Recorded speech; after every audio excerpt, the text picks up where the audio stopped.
बिस्मिल्लाहिर्रहमानिर्रहीम अस्सलाम वालेकुम।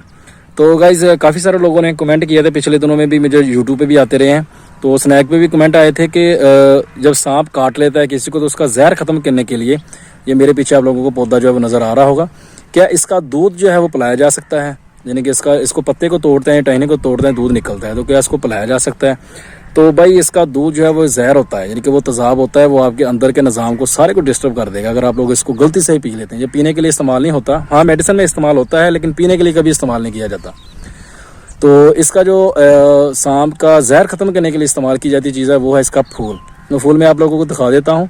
इसको आप लोगों ने तोड़ना है और चबा के फेंक देना है। तोड़ना है यानी कि चबाना है, चबा के फेंक देना है, और जहर को जो है वो ख़त्म कर देता है, ये चीज़ है। लेकिन इसका जो दूध है वो कभी भी इस्तेमाल नहीं करना। ये देखें, ये आप लोगों को मैं दिखाता हूँ, ये वाला पौधा जो है, ये वाला जो है इसका जो फूल बनने वाला है जी, जब फूल बनेगा इसको आप लोगों ने यूज़ करना है अगर कभी ऐसा मसला।